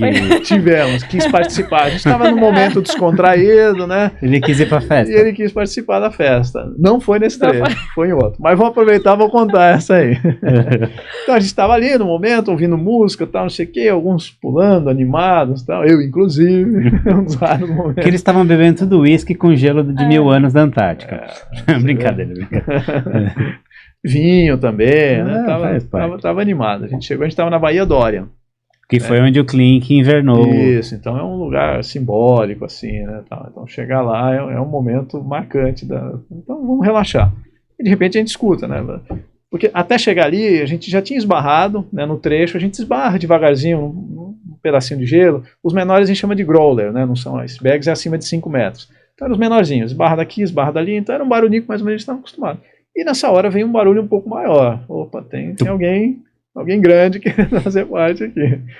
Aí pusemos a cabeça para fora para olhar, tal, tava ali, bom, vamos empurrar, né? Aí saímos, 2, 3, 5 mãos, com o pé, fomos empurrando, afastou, beleza. Vamos esperar um pouquinho, né? Como a gente faz sempre, né? Quando você ancora em algum lugar, você fica esperando para ver o vento, a corrente, a hora que estabiliza, né? E aí ele começa a voltar, né? A gente tinha tomado uns golinhos, mas não tanto assim. Não tanto assim. Ele voltou. Ele voltou. Bom, né, vamos empurrar de novo, né? Vai que dessa vez ele percebe que a festa não é para ele. Aí empurramos, afastamos, ele volta de novo. Aí às tantas alguém percebe que era um lugar raso, fala, ó, gente, eu tô achando que esse iceberg tá encalhado, e quando a gente empurra, a gente que tá indo para trás e não o iceberg que tá andando. E a gente ancorado, né, a corrente e o vento traz de volta para aquele lugar. E foi exatamente essa a conclusão do que a gente chegou, e era isso mesmo. Então subimos ferro e ancoramos um pouco mais para frente. Muito bom. Agora lá no Governorem, no naufrágio, teve um dia um pouco mais quente, tava com um calor de 7 graus, a água 3 graus, mas desculpa, mas aí quando dá um dia desse, você realmente tem a sensação de estar mais quente, sim, não é? Sim. Inclusive eu me animei a pular na água. Você falou? A sensação de que estava mais quente era tanta. Tá eu vou dar um mergulho. Tá melhor que eu. Vamos dar um mergulho. Falei, vamos dar um mergulho. Aí o Gabriel falou, se for eu vou também. Falei, então vamos. Aí aquele movimento, você dá uns tapas assim, né, pra ver se dá uma esquentada na pele. Aí quando cai na água, nem para de respirar. Você respirou fundo assim, né, cara? Quando você pula assim, contrai tudo, fecha tudo, assim. É uma sensação de quase morte mesmo. De quase morte. Tanto que eu pulei, sabe, pipoca na panela. Tchum, tchum. Quando você queima e o reflexo puxa de volta, a água gelada praticamente queima, né? Então quando eu entrei, pulei pra fora, o bote estava do lado, eu pulei pra dentro do bote. Daí ficou calor. Aí sim, queima do frio. Até fumaça. Aí eu falei, bom, então eu vou de novo, já que amorteceu, eu vou de novo. Aí na segunda vez eu consegui ficar um pouco mais de tempo. 3 segundos. Então a dica é ir de novo. Fiquei mais de 3. Da primeira vez tinha um bote de um pessoal do cruzeiro ali, né? Tinha um outro. Todo lugar que a gente ia tinha cruzeiro lá, cara. Tem bastante. Eu achei que a gente ia estar mais isolado, e não foi o lugar mais isolado que a gente foi. Tinha muito cruzeiro. Então esse bote aí, o pessoal quando viu que a gente ia pular e tal, ficou assistindo. E aí quando eu pulei e saiu, o pessoal gritou, ih, nem 3 segundos. Como assim? Vou ficar os 8 segundos que o peão fica em cima do touro. E aí pulei, aí já estava anestesiado, fiquei, né? Mas uma coisa que me surpreendeu depois, né, fica doendo e tal, não sei o quê. Aí fui comer, claro, né, pra me esquentar, mas não esquentou tão rápido. Mesmo eu entrando no barco, tava com aquecimento ligado, eu demorei várias horas ainda tremendo, Pra se aquecer. tremia, até o corpo voltar à temperatura. Eu não imaginava que demoraria tanto tempo. Foram Nossa. várias horas, várias. Isso foi de manhã, assim, no final da tarde que eu fui começar a parar de tremer. E aí dá pra entender hipotermia mesmo, que já é uma demonstração de queda numa onda dessa. Exatamente, é rapidinho, né? Rapidinho. E mesmo que tire, até Foi. se você ficou 8 segundos e ficou assim, imagina ficar. Você nem dura tanto, mas. Foi. Ali são segundos. Foi. Segundos não, mas minutos você morre. É bem rápido. E dali a gente saiu para ir para Baía Dória, aí passamos num canal bem profundo, tinha uns 200 metros, é um canal estreito, mas bem profundo, né? Aqueles fiordes são bem fundos. E aí a gente, lindo, né? 360 graus de uau, né? Não, mas fala o que você falou pra mim de manhã. É 360 graus de uau e quando termina... Você começa com outros 360 porque já não está igual como estava antes. As nuvens passam muda, muito rápido, então muda a luz. E o gelo é muito da luz que bate nele, né? Os tons de azul, disso, daquilo. E a gente também está andando. Então, o ângulo com que você olha aquelas gretas, né? Todas aquelas formas que nunca você vê uma igual à outra, com a luz muda e você quer tirar outra foto de novo do mesmo lugar que você tinha tirado nos 360 anteriores que você fez. Então, isso fez, inclusive, com que a gente dormisse muito pouco. Como tinha bastante luz, a gente não queria perder nenhum momento, nenhum ângulo, né? E então a gente ficava na navegação olhando a paisagem e quando chegava num lugar a gente queria descer para andar, para conhecer, para descobrir, né? Então a gente dormia muito pouco e o fato de não ter quase noite ajudou bastante. Mas nesse trecho a gente teve um dos momentos mais, assim, mais marcantes e hipnotizantes da expedição. Tava indo ali devagar, tava sem vento, água espelhada. E aí alguém vê, a baleia ali e tal. Aí vimos de longe a baleia. Daqui a pouco, uma delas se aproxima, a jubarte, né, ela tem aquela nadadeirona branca, né, e aí a gente vinha na água assim, aproximando aquela nadadeira. Ela passou, deu a volta, passou por baixo, foi ali na frente, fez uma volta ali, que a gente não imaginava que ela fizesse uma curva tão fechada. Ela estava indo, daqui a pouco quando a gente viu ela estava vindo, mas em câmera lenta. E até então, com essas paisagens deslumbrantes, todo mundo, olha lá, nossa, olha aquele azul, olha aquele iceberg ali, olha lá a baleia lá longe. Quando essa daí se aproximou, a gente não ouviu mais nada. Ninguém falava nada. Uma palavra de ninguém. Todo mundo com a câmera. Hipnotizado. Naquela cena que parecia câmera lenta e ela estava bem devagar, só acompanhando cada movimento dela com as câmeras. E a sensação que dava é que qualquer palavra emitida ali seria muito pequena perto da grandeza daquele momento que estava acontecendo. Legal. E foi um registro lindo. Teve as câmeras de baixo, teve o drone também em cima que filmou. Então ela deu essa volta, ela veio para a popa do barco, pôs a cabeça para fora, mergulhou e depois de novo ela veio, levantou a cabeça assim, ficou quase parada, meio que curiosa, né? Tipo, quem que é essa turma que está aqui no quintal da minha casa, né? Ela também provavelmente é brasileira, né? Porque elas nascem por aqui. Vem bastante pra cá, né? Exatamente. De repente ela é do meu pedaço. Eu sou do Espírito Santo, eu sou capixaba. De repente percebeu que tinha alguma identificação ali, né? Alguma familiaridade, né, ali. E foi um momento incrível. E eu estraguei esse momento com essa piada ridícula. Mas tudo bem. Tava na hora já, tava muito parado já. Não, mas tava bom. Não, é que ele vai falando aqui. Normalmente aqui quando a gente está fazendo, a gente vai pensando na próxima pergunta, né? Não tem roteiro, mas tem uma mínima condução. Mas aqui ele vai falando as coisas aqui, eu só fico imaginando. Eu tô aqui parada imaginando. Então é muito legal. E logo depois desse momento, teve um outro que foi assim, divertido, foi um momento de diversão e ao mesmo tempo um susto. Um susto. A gente viu, estava procurando algum iceberg, uma forma um pouco mais achatada, né? Tivesse menos risco de virar, porque é um grande risco, né? E aí a gente achou um iceberg com essas características, né? Encostamos a proa. Vocês não fizeram o que eu tô pensando. E aí descemos no iceberg. Descemos no iceberg, passeamos um pouco. E começaram a pular. Não, tava andando ali em cima, né? E aí, num certo momento, quebrou um pedaço do gelo. Tinha uma ponta mais alta, assim. Um pedaço desse gelo quebrou e caiu. E no que caiu, balançou. Ele deu uma balançada. No que ele balançou, passava nem Wi-Fi. Volta.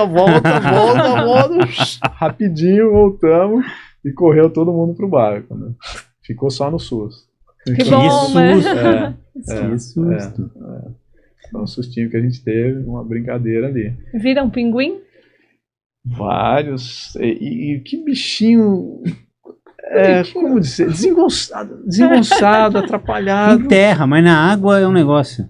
Ele nada. Ele pula, me surpreendeu. Ele pula que nem golfinho, assim. Ele vai nadando assim, né? Ele vai fazendo umas ondinhas assim, vai pulando. Impressionante como ele nada rápido e é desenvolto assim na água, né? Mas em terra, nossa, é uma dificuldade para andar. Ele cai, ele levanta, né? É meio a gente quando volta de uma travessia longa.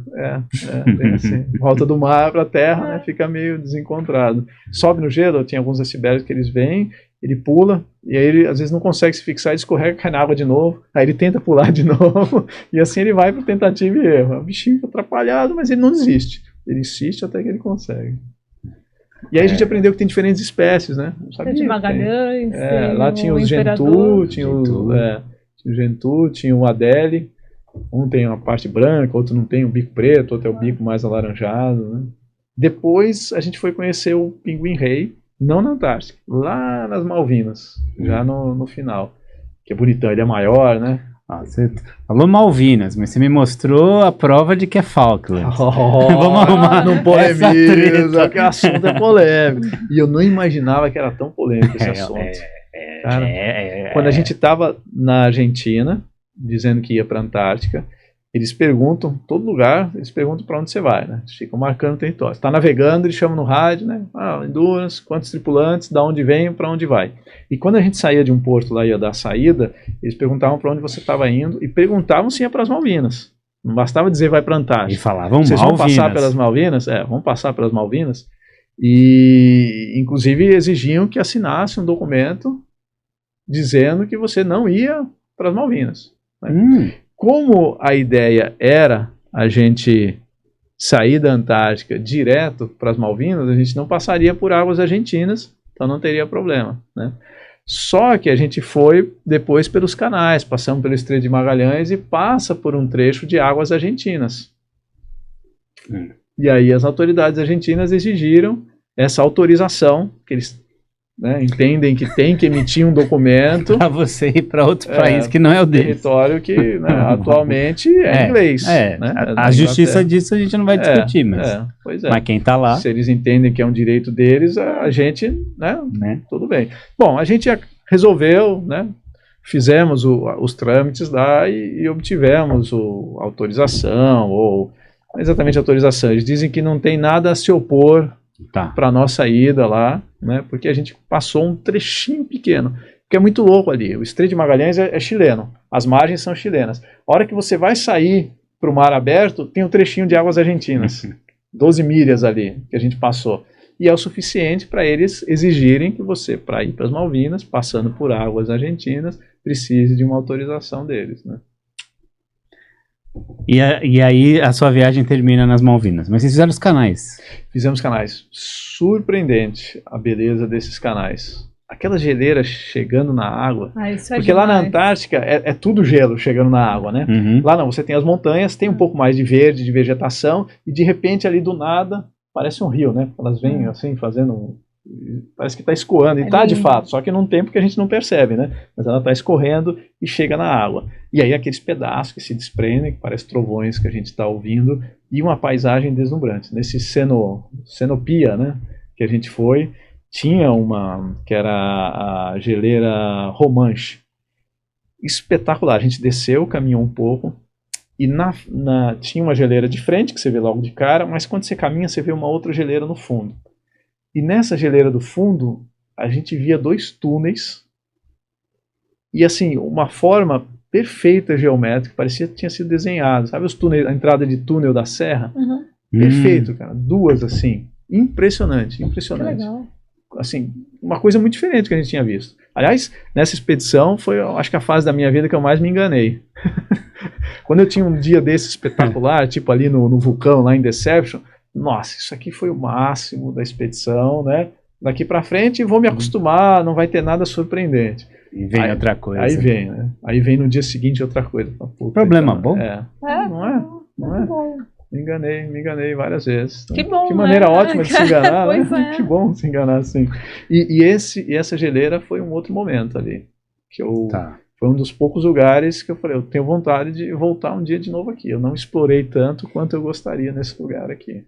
Fantástico, fantástico. Aqueles 2 túneis ali, a vontade era né, ir lá pra... E tem rios de água que saem, né? Porque na base da geleira, com peso maior, a água derrete antes, né? Então vem formando uns rios por dentro da geleira. Assim. Então esses túneis eram saída... E locais desabitados. Desabitados, é. Tinha tanto turista quanto na Antártica? Isso que eu ia falar, bem menos. Ah. Ali nos canais era um lugar mais remoto do que na Antártica. Quase não vimos embarcação. Nesse Cenopia a gente viu uma, não muito grande, mas daí para frente, subindo para o Chile, a gente só viu a embarcação que faz o trajeto Punta Arenas, Puerto Williams. Né? Tem um barco que vai e fica indo e vindo, demora umas 30 horas assim. Mas de turismo não vimos nenhuma embarcação nesse trecho aí. E lugares deslumbrantes, lugares espetaculares, uma paisagem... Vamos? Vamos, partiu? Vale a pena. E é fácil ali, porque você desce de avião em Ushuaia, né? Dá para ir navegando, né? É legal. Mas assim, para quem de repente está assistindo e não acha que é muito difícil ir navegando, você pode ir de avião e pegar um veleiro lá. Tem pessoal faz charter. Você pode. Eu posso ir. Eu já aprendi com o Giovanni como tirar férias. Aí você nesse assunto de novo. Vai entregar aqui, ó. Vai entregar aqui.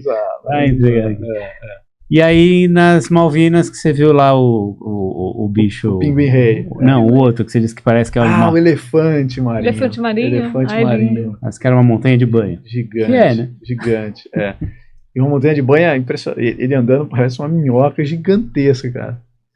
Não sei, parece assim... parece coisa de filme, de animação gráfica, que você faz um bicho gigante andando que nem uma minhoca, sabe? Não parece que é uma coisa real. É muito grande para estar andando que nem uma minhoca, assim, muito louco. E eles ficam o tempo todo, que a gente começa a observar o comportamento dos animais, né? Então tinha uns que a gente marrom e outros pretos, a gente achou que o marrom fosse fêmea e o preto fosse macho. Mas eles ficavam o tempo todo se desafiando, né? Sei lá como é que chama o som que eles fazem lá, mas parece um arroto o som que eles fazem, muito esquisito, assim. E aí eles ficavam se desafiando, se cutucando, e aí eles ficam de pé e começam a bater as cabeças, um tentando arranhar o pescoço do outro, né? Tem um vídeo que a gente fez disso e tal, ficou muito legal. E aí a gente percebeu que eles fazem isso porque tinha uma fêmea próxima e eles estavam disputando quem teria direito a se aproximar da fêmea. Com o tempo ali observando, a gente viu. Ficaram nessa tal. Aí daqui a pouco um foi. Mas não era o que tinha direito. Daqui a pouco vem outro. Não estava na vez. Não estava na vez. Vem outro e expulsa ele. E a fêmea é muito menor que o macho, cara. Quando ele começa a ir pra cima dela, seguindo ela, você vê o tamanho ali, dá dó. A diferença de tamanho, ela é pequenininha. E aí a gente até falou pro guia, nossa, coitada, né? Ele falou, não, você tá vendo aquele grupo de fêmeas lá longe? Elas não querem nada, estão sossegadas. Se essa tá aqui, ela quer bagunça. Ela quer bagunça. Ela tá querendo. E foi legal. E de comportamento animal, teve um outro muito legal que a gente percebeu, que foi logo depois dali, a gente foi numa outra praia, que tinha os pinguins Gentoo. São os menorzinhos, branco e preto só. E na colônia deles, tem uma área que eles ficam agrupados ali, né? Tem os ninhos e tal. Tinha a maior parte filhotes. Os pais tinham saído para caçar, para pescar. E aí, quando um pai voltava, a gente percebia umas corridas, umas perseguições assim, né? E aí o guia explicou pra gente, é o seguinte, o pai, ele não entrega direto o peixe pro filhote, ele faz o filhote perseguir ele por um tempo para se exercitar, né, para se desenvolver, para depois entregar o peixe. Só que aquele jeitão pinguim de ser, né? Sai correndo, não cai, tropeça, rola, levanta, um cai por cima do outro, fica bicando o outro, uma figura. E tinha os predadores também, né? Tinha esses filhotinhos, e aí tinha pareciam uns urubus, assim, né? Umas aves grandes, predadoras, que estavam rondando. Quando a gente chegou, ela estava bem perto, porque aí a gente percebeu por quê. Os filhotes já estavam com certo tamanho, que permitia que os dois pais saíssem, porque o predador não ia pegar mais. Mas tinha lá no meio um ninho com 2 filhotes que provavelmente nasceram mais tarde, ainda eram pequenos. E aí tinha um pai, o pai ou a mãe ali fazendo guarda, né? Então provavelmente eles estavam de olho ali para ver se o pai ou a mãe dava uma bobeada, saía. Então a gente percebe essa vida selvagem é muito louco. Porque aqui quando a gente vê animal, é o nosso mundo e o animal, né? Você acha que o animal está invadindo o seu mundo. Você, às vezes até admira, né? Um pássaro, não sei o quê, mas é a sua área. Quando você está lá, fica evidente que lá é o mundo deles. Você que está invadindo o espaço deles, né? E aí você vê tudo isso acontecendo de forma selvagem. Você vê que a natureza... E a gente evoluiu numa natureza, sim, selvagem. A gente cria hoje esse mundo todo artificial, tudo fácil de viver, né? Comida fácil, tudo confortável, mas não é assim que a natureza funciona. É selvagem. A gente tem um outro lugar também que a gente via ossada, né? De pinguim e tal, e ali você via que pelo jeito que estava muito tempo ali largado, né? E assim, são coisas que a gente sabe, mas você presenciar, e depois de você ter passado um mês num processo de desurbanização, né, você está mais sensível a perceber essas coisas com mais intensidade, né? Perceber, putz, como a gente está fazendo mal para a gente, criando essa vida tão artificial. A gente precisa criar academia, eu faço pilates para o negócio da coluna aqui, né? E a gente tem que inventar um monte de coisa, né? Um beach tênis, não sei o quê. Para se reconectar. Mas velejar eu acho que é uma das coisas que faz isso. Também. A gente volta para o mundo natural. Sim. Você está usando o vento, né? Você usa a natureza para se movimentar. Você observa. Tem o movimento, você tem o balanço. Eu comentei da coluna, lembrei de um fato agora. Eu estava com a cervical meio ruim antes de ir. Fiz até uma infiltração, tal, não sei o quê. E fui preocupado, e veio uma pilha de remédio, de analgésico, né, para que não estragasse de jeito nenhum. Tem até uma injeção lá de corticoide que só pode tomar uma vez a cada 6 meses, que eu comprei 2. Já tinha por um ano. Para garantir que nada vai dar errado. E aí o que eu percebi? Que como no barco o tempo todo está movimentando, você sem perceber, o tempo todo você está levemente movimentando as suas articulações e exercitando os seus músculos. Então teve um ou 2 dias que eu precisei tomar um remedinho, mas perto do que eu estava antes, a minha preocupação é que eu tivesse ficado muito pior. E o movimento, o balanço do barco é uma dinâmica que faz bem para o nosso corpo, né? Esse movimento, a articulação movimentando. A pior coisa, o problema de articulação é ela ficar parada, né? Sim, e é exato o contrário. Exatamente. E é um movimento suave, né? No barco, o balanço do barco é um movimento que faz bem. Muito bem, eu tenho que te liberar para você ir para casa, que você já tá me xingando aí. Mas é rapidinho, só umas perguntinhas, se quiser perguntar. Umas 15. Não, umas 15. Como foi voltar para casa? Chegar em casa? Foi muito bom.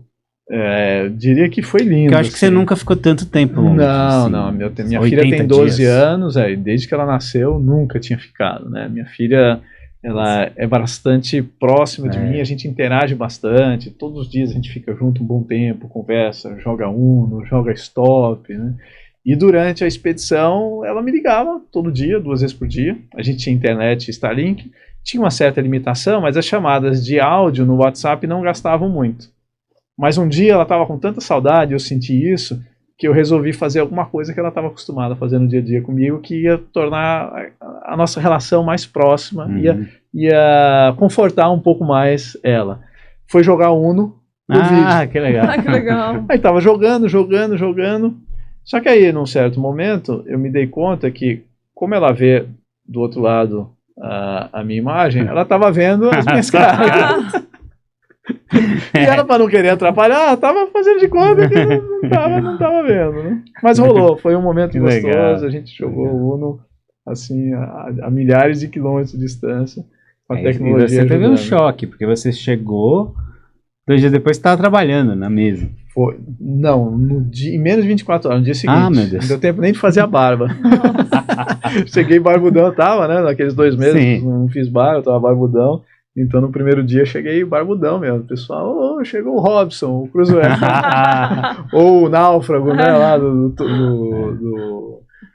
Tom Hanks, né? Tom Fez o Hanks. Náufrago lá. Então foi assim no primeiro dia. Eu cheguei à tarde do domingo e na segunda, às 8 horas da manhã, eu tava lá no trabalho, né? Mal, não tinha desfeito as malas ainda. E tá agora ainda nessa fase de... Adaptação. Eu confesso que às vezes me dá medo de não conseguir me adaptar de novo. Você tá bem diferente. Pro bem. E vai ficar por um tempo. Agora o que vem depois, vem o seu livro, que você tá de poder durar. Giovanni vai lançar um livro de meteorologia. Cobrem ele. Ele quer te matar. Não tem problema, senão ele não lança. Tem que contar. Já faz tempo que tá pra sair esse livro. Então, vai fazer. Agora vai. A expedição deu uma incentivada. E o César também, que era um tripulante que estava lá, é um cara que me acompanha há muito tempo e sempre me incentiva. Há muito tempo ele fala desse livro. E aí logo no começo da expedição, falei, Giovanni, o livro, vai começar a escrever? Aí eu aqui daquele jeito, né? Não sei, então, né? Aquele perfil meu mais técnico, de querer, não, é uma coisa, primeiro quando eu tiver realmente com tudo que eu acho que tem que ter no livro, eu vou começar.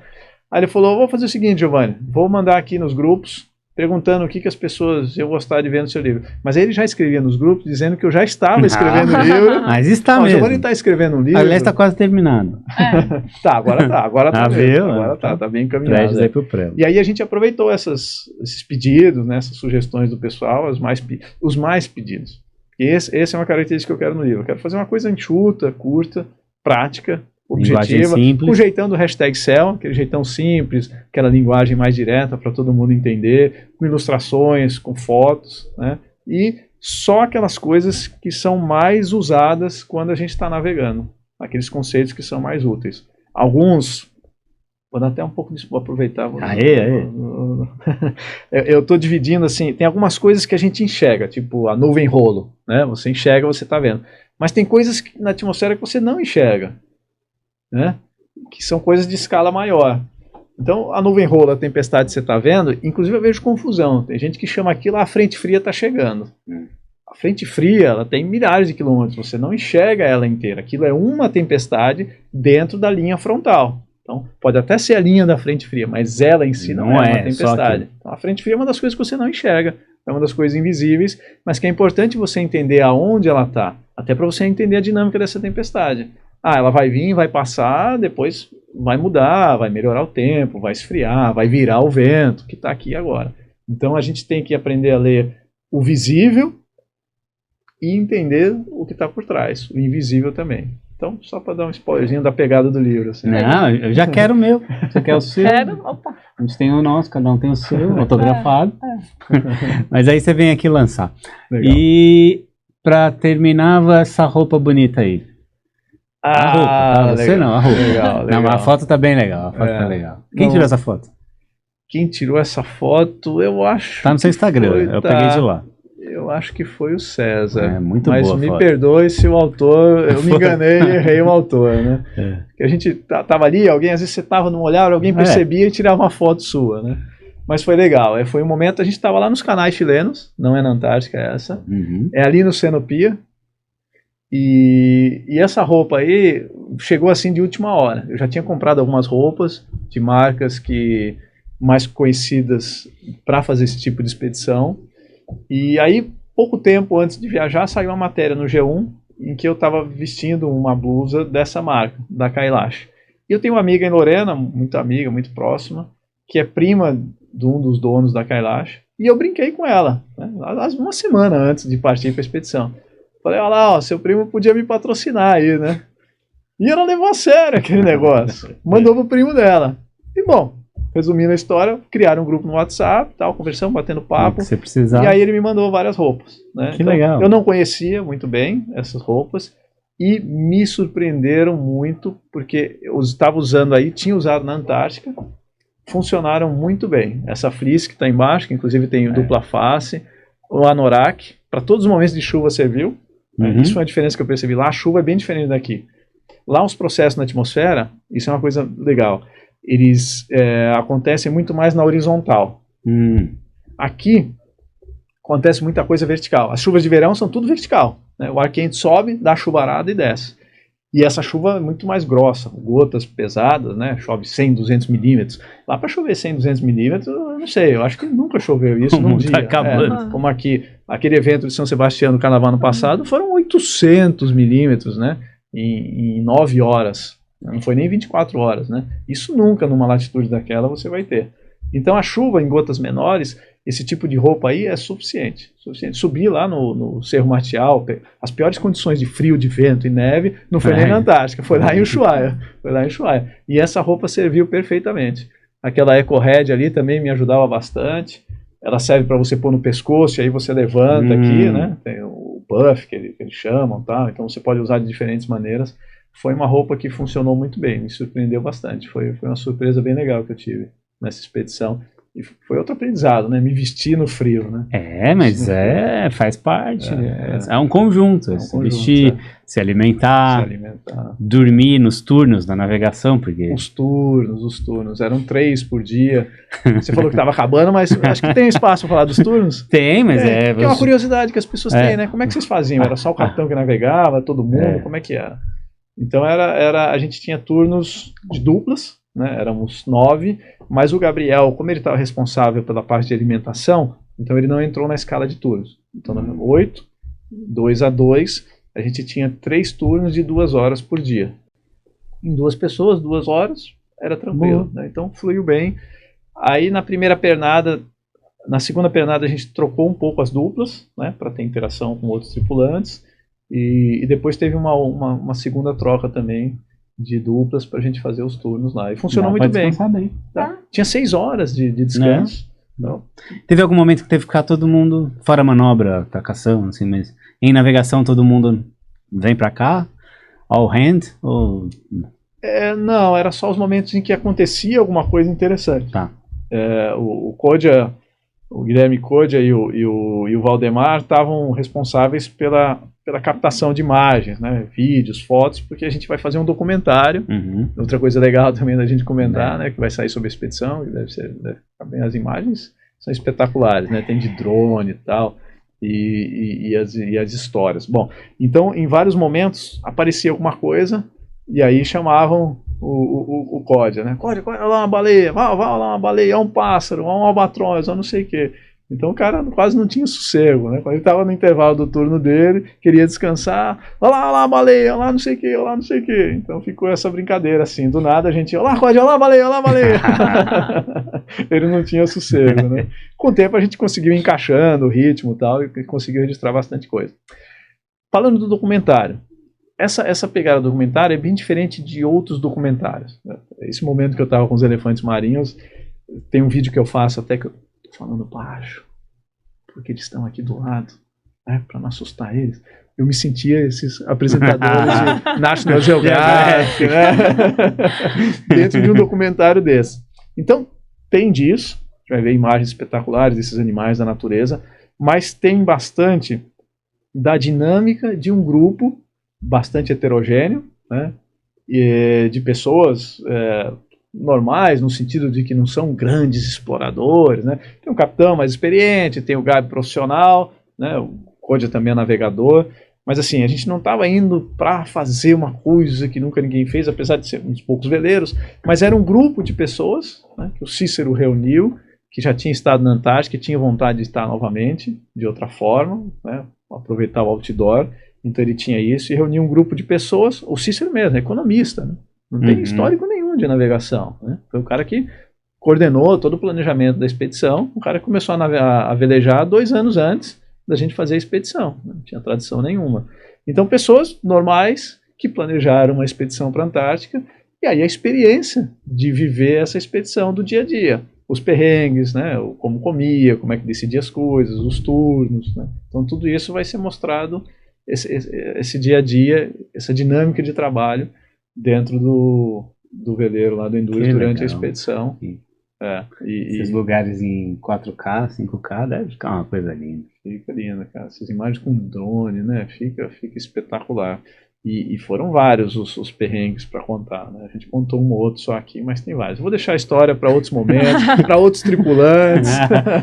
Já vou trazer o Vic de novo aqui, que eu trago o Gabi vem também Legal, com ele. legal. Vai ser legal, Boas mas histórias, foi bacana. Porque cada um tem um perfil bem diferente, a leitura que faz, o olhar, né? Às vezes traz uns detalhes que o outro uma não viagem, percebeu. mas cada um fez a sua. Sim, fantástico, incrível. Valeu E você muito. virou o cidadão mais ilustre de Lorena, já ganhou as chaves da cidade. Eu não ia dar esse spoiler, mas ele vai ser lançar prefeito de Lorena, candidatura a prefeito de Lorena. Olha o rolo que eu tô arrumando pra ele. Agora, só pra concluir. Funcionário público, porque prefeito é funcionário público. Não é? Já tá ali? Já tá. É uma categoria pior. Tem Não, mais problemas. Ah, tá bom. Assim sim. Não nesse sentido. Vamos explicar. Obrigado. Eu sei que você tá exausto. Poxa, mas a gente ficou aqui até tão umas incrível tantas. a viagem que é uma delícia falar dela, né? Aí eu tenho a pergunta final que eu vou encerrar, agradecer a todos vocês. Aí eu vou dar essa pergunta para um outro projeto, depois eu te explico. Mas eu queria agradecer muito vocês que ouvem a gente no Spotify, nos principais agregadores, aqui no canal do YouTube que tá crescendo, a galera cada vez mais. Eu achei que aqui não ia virar, mas o pessoal tá assistindo bastante. Gustavão, obrigado pelo adiantado da hora. Sua namorada vai me xingar, mas faz uma sexta-feira à noite. Ele essa semana ele não me viu na segunda, faz parte. Vivizinha, adoro ter você aqui. Obrigada, foi muito Quando bom. você não tá, não é tão legal. Mas obrigado por ter vindo. Mas agora a pergunta final que eu vou encerrar nessa. Por que você veleja? É fácil. É fácil. Eu, desde criança, parte da minha infância foi na praia, no mar. E uma das primeiras profissões que eu quis ter era oceanógrafo, biólogo marinho, relacionado com o mar. E eu fui ser meteorologista. Tem tudo a ver com ar, com vento. Quando, em 2016, eu estive pela primeira vez em Paraty e pude passear por ali, eu olhei o mar, olhei o céu, o vento, eu falei, eu tenho que dar um jeito de arrumar a desculpa para vir aqui mais vezes. E a desculpa que eu arrumei foi velejar. Comprou o barquinho lá. Comprei o barquinho, começamos a velejar, e aí eu percebi que o quanto a meteorologia fazia parte daquele mundo, e o quanto eu podia contribuir com as pessoas que faziam parte daquele mundo da vela, com a meteorologia que eu conhecia. E foi aí que eu comecei a falar de meteorologia, aí o perfil no #Céu, e a coisa foi crescendo, e foi muito legal, porque as pessoas gostaram de ouvir o que eu falava, muito. E eu gostava de falar de meteorologia, né? Então deu um match legal. Muito bom. #Céu. Valeu, galera. Obrigado, Giovanni. Obrigado, obrigado, pessoal. Muito bom.